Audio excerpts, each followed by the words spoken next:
अध्यक्ष महोदय, राज्यपाल महोदय ने अपने अभिभाषण में शहीदों का जिक्र किया, शहीदों के विचारों को आत्मसात करने का जिक्र किया, लेकिन मैं कहना चाहता हूं कि शहीदों के उन्हें माला चढ़ाना, उनके विचारों को आत्मसात करने से कहीं ज्यादा जरूरी है शहीदों को सम्मान देना। मैं एक झारखंड, चूंकि माननीय मुख्यमंत्री भी झारखंड आंदोलनकारी के सुपुत्र, आज वो मुख्यमंत्री हैं, मैं भी एक झारखंड आंदोलनकारी का बेटा हूं, आज मैं विधायक के रूप में आपके बीच हूं, लेकिन आज असंख्य झारखंड आंदोलनकारी के परिवार है जो आज छत विक्षत हो चुका है। इसलिए मैं चाहता हूं जिस प्रकार एसटी आरक्षण, ओबीसी आरक्षण और एससी आरक्षण, ईडब्ल्यूएस आरक्षण के साथ झारखंड आंदोलन की लड़ाई लड़ने वाले आंदोलनकारियों के परिवार को, आश्रितों को 5% आरक्षण की व्यवस्था की जाए, ये मैं सदन से मांग करता हूं। अध्यक्ष महोदय। सदस्य जयराम जी बोलिए, बोलिए आप बोलिए। धन्यवाद अध्यक्ष महोदय। मैं माननीय राज्यपाल महामहिम के अभिभाषण की सराहना करने के साथ साथ अभिभाषण के विपक्ष में कुछ बातें रखना चाहता हूं।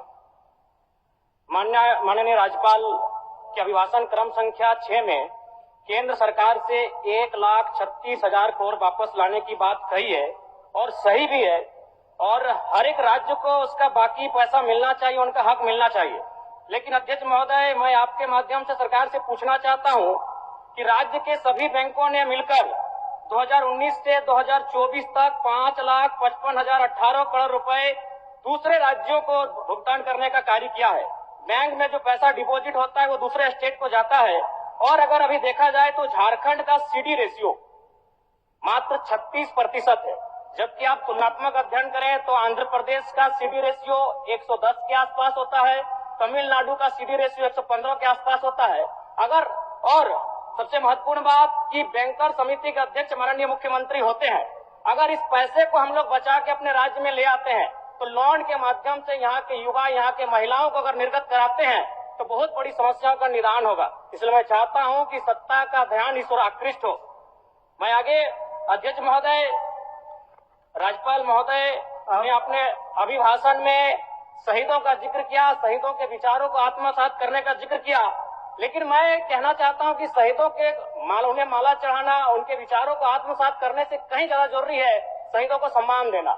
मैं एक झारखंड, चूंकि माननीय मुख्यमंत्री भी झारखंड आंदोलनकारी के सुपुत्र, आज वो मुख्यमंत्री हैं, मैं भी एक झारखंड आंदोलनकारी का बेटा हूं, आज मैं विधायक के रूप में आपके बीच हूं, लेकिन आज असंख्य झारखंड आंदोलनकारी के परिवार है जो आज छत विक्षत हो चुका है। इसलिए मैं चाहता हूं जिस प्रकार एसटी आरक्षण, ओबीसी आरक्षण और एससी आरक्षण, ईडब्ल्यूएस आरक्षण के साथ झारखंड आंदोलन की लड़ाई लड़ने वाले आंदोलनकारियों के परिवार को, आश्रितों को 5% आरक्षण की व्यवस्था की जाए, ये मैं सदन से मांग करता हूं। अध्यक्ष महोदय, थोड़ा सा और समय लूंगा। अब हो गया जयराम, जब सरकार का उत्तर होना है अब सरकार, फिर बाद में फिर सेकंड पारी में मौका मिलेगा। मान्यवर 30 सेकंड, मान्यवर 30 सेकंड।